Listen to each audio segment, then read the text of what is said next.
गरीब भाई की अमीर बहन। किशोर और पिद्दी दो भाई बहन थे। पिद्दी बहुत खर्चीले स्वभाव की थी। वो जितना कमाती अपने ऐशो आराम में पैसे उड़ा दिया करती। लेकिन किशोर समझदार था, घर को साथ लेकर चलना जानता था। अपनी बहन के जितना कमाता तो नहीं था, लेकिन फिर भी वो किसी तरह घर का खर्च चला लेता था। एक दिन पिद्दी किशोर से कहती है, किशोर तुम थोड़ा ज्यादा क्यों नहीं कमाते? मेरे दोस्त रोज मेरा मजाक उड़ाते हैं। अरे बहन, मैं कोशिश तो कर रहा हूँ। अच्छा सुनो, अगले महीने रक्षाबंधन है, मुझे सोने का हार चाहिए, इससे कम कुछ भी ना लूंगी। अरे दिला दूंगा बहन। किशोर को पूरी रात नींद नहीं आती। उसके दिमाग में बस ये चल रहा था कि उसकी माली हालत इतनी बिगड़ चुकी है, अब वो सोने का हार कहां से लाएगा। अगले दिन किशोर सुबह सुबह घर से ये बोलकर निकल गया कि पिद्दी, मैं गांव से बाहर जा रहा हूं, कुछ दिन घर नहीं आऊंगा। किशोर ने अपने काम के साथ साथ फेरी में कपड़े बेचने भी शुरू कर दिए, जिससे वो ज्यादा से ज्यादा पैसे कमा सके। रात में वो एक बिल्डिंग की चौकीदारी भी करने लगा। अपने काम से थोड़ा बहुत समय निकालकर बस कुछ घंटे की नींद ले पाता था। और कब वो कुछ दिन एक महीने में बदल गए और रक्षाबंधन भी आ गया, पता ही नहीं चला। लेकिन किशोर अभी तक घर वापस नहीं लौटा। जहां वो काम करता था, पिद्दी के नाम का गुल्लक रखा हुआ था। किशोर ने उस गुल्लक को फोड़ा और सारे पैसे इकट्ठा करके एक सोने का हार खरीद लिया। घर में पिद्दी किशोर का इंतजार कर रही थी।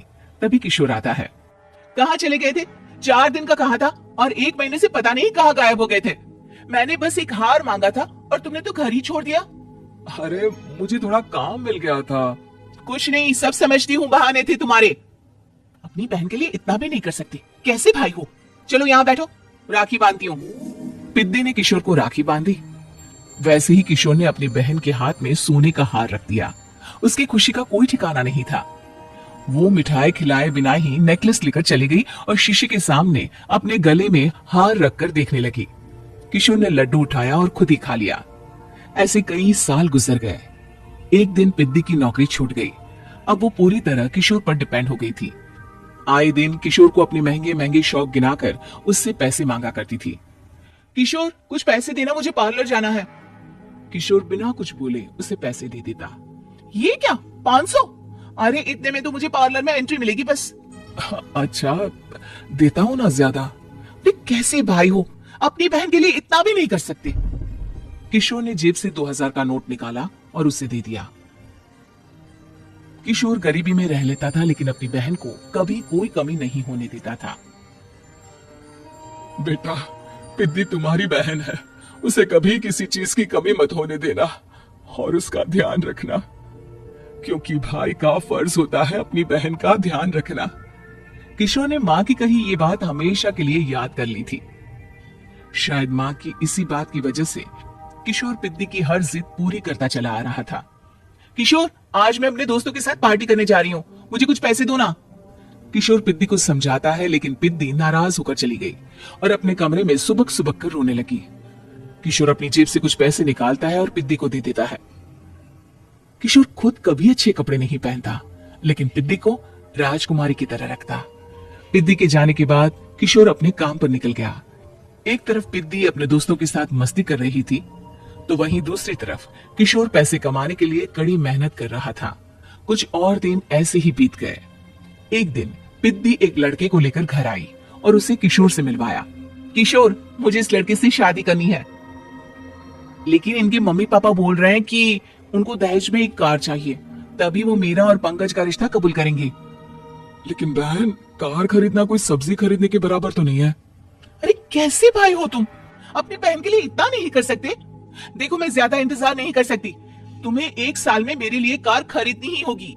अच्छा पंकज, एक काम करो, कल तुम अपने माता पिता को घर बुला लो, मैं उनसे तुम्हारे और पिद्दी के रिश्ते की बात कर लेता हूँ। अगले दिन किशोर के छोटे से घर में पंकज और उसके माता पिता आते हैं। बेटा, तुम्हारी बहन ने हमारी शर्त तो बता ही दी होगी। जी बेटा, तुम तो इतने छोटे घर में रहते हो, दहेज कहाँ से लाओगे? मैं अपनी बहन की खुशी के लिए सब कुछ कर सकता हूँ। पंकज और पिद्दी का रिश्ता तय हो जाता है।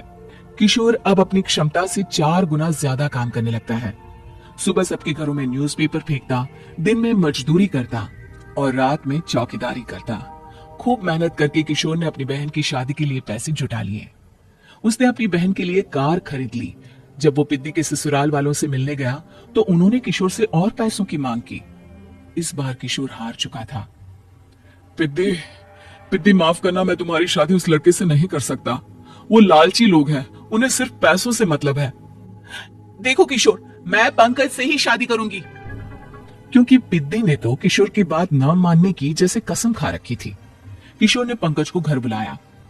पंकज, तुम अपने माता पिता को समझाते क्यों नहीं हो? भैया, वो हमारी शादी के लिए मान गए, मेरे लिए तो यही बहुत बड़ी बात है। हम एक काम कर सकते हैं, दहेज की रकम में से कुछ पैसे मैं आपको दे देता हूँ। अरे लेकिन समाज वाले क्या कहेंगे? अरे जब दुनिया को पता चलेगा तब ना। अच्छा, कुछ पैसे मैं अपने मालिक से कर्ज में ले लेता हूँ। कुछ पैसे पंकज देता है, कुछ वो कर्जा लेता है और अपनी उम्र भर की कमाई वो अपनी बहन की शादी में लगा देता है। आखिर में पंकज और पिद्दी की शादी हो जाती है। पिद्दी की विदाई के बाद किशोर बिल्कुल अकेला पड़ जाता है।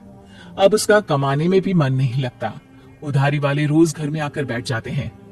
अरे किशोर, अब तो पिद्दी की शादी को 5 साल हो गए, अब तो हमारा पैसा लौटा दो।